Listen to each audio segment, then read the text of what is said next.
नमस्कार शेतकरी बांधवांनो, तुम्ही पाहत आहेत आपलं विश्वासू अपडेटचं चॅनल बडी. ओके. आणि आजच्या या व्हिडिओमध्ये आपण पाहणार आहोत 1 जून 2026 पर्यंत महाराष्ट्र पीक विमा योजनेबाबत आलेल्या सर्वात मोठ्या आणि महत्त्वाच्या ताज्या अपडेट्स. ओके. आता पीक विमा अर्ज सुरू झालेले आहेत. ई पीक पाहणीबाबत नवीन नियम आलेले आहेत. नुकसान भरपाईबाबत मोठी माहिती समोर आलेली आहे आणि शेतकऱ्यांसाठी काही महत्त्वाच्या सूचना देखील शासनाकडून देण्यात आलेल्या आहेत. त्यामुळे हा व्हिडिओ तुम्ही शेवटपर्यंत नक्की बघा. ओके.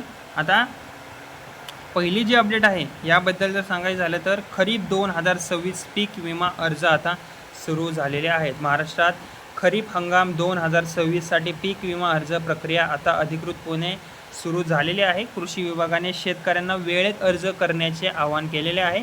यावर्षी अर्ज करताना काही कागदपत्रे अनिवार्य ठेवण्यात आलेली आहेत. ओके.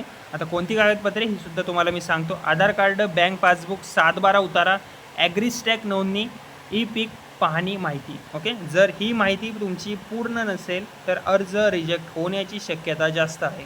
ओके.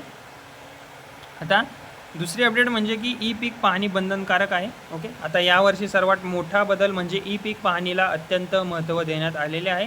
सरकारने स्पष्ट सांगितले आहे की शेतात घेतलेले पीक आणि विमा अर्जातील माहिती जुळली पाहिजे. जर माहिती चुकीची तुमची आढळली तर तुमचा विमा दावा रिजेक्ट होऊ शकतो, नुकसान भरपाई अडकू शकते. म्हणून प्रत्येक शेतकऱ्याने वेळेत ई पीक पाहणी पूर्ण करणे खूप जास्त आवश्यक आहे. आता तिसरी जी अपडेट आहे ती आहे नुकसान भरपाईबाबत एक अपडेट आलेली आहे. ओके. आता राज्यातील अनेक शेतकरी अजूनही मागील हंगामातील नुकसान भरपाईची वाट पाहत आहेत. काही जिल्ह्यांमध्ये वितरण प्रक्रिया ही सुरू झाली आहे तर काही भागांमध्ये अद्याप प्रतीक्षा कायम आहे. शेतकरी संघटनांनी सरकारकडे मागणी केली आहे की विमा कंपन्यांनी तातडीने पैसे जमा करावेत, प्रलंबित दावे लवकर निकाली काढावेत. यामुळे काय होणार, पुढील काही दिवसात नवीन वितरण यादी येण्याची सुद्धा जास्त शक्यता व्यक्त केली जात आहे. ओके.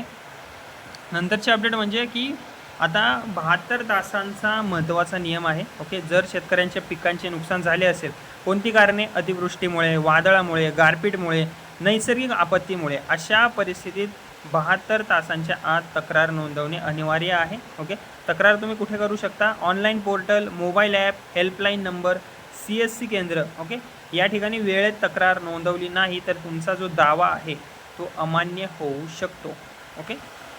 तसेच जी 5वी अपडेट आहे ती आहे केळी उत्पादक शेतकऱ्यांसाठी ही विशेष मागणी आहे. आता जळगाव जिल्ह्यातील केळी उत्पादक शेतकऱ्यांसाठी मोठी मागणी समोर आलेली आहे. आर्द्रता आणि ओला दुष्काळामुळे नुकसान होत असल्याने विमा संरक्षण कालावधी वाढवण्याची मागणी आता त्यांच्याकडून करण्यात आलेली आहे.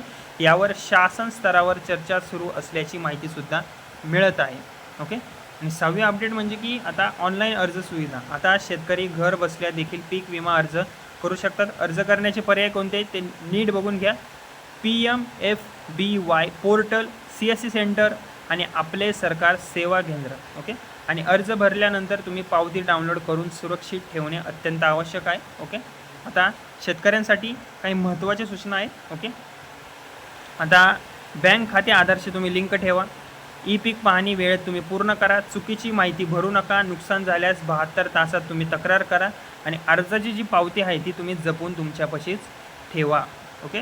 आणि आवश्यक कागदपत्रे तर मी तुम्हाला वरच सांगितली. ओके. तरीसुद्धा तुम्ही इथे वाचू शकता. आधार कार्ड, 7/12 उतारा, बँक पासबुक, पीक पेरणी सवयंग घोषणापत्र, ॲग्रिस्टॅक नोंदणी क्रमांक आणि ई पीक पाहणी नोंद. ओके.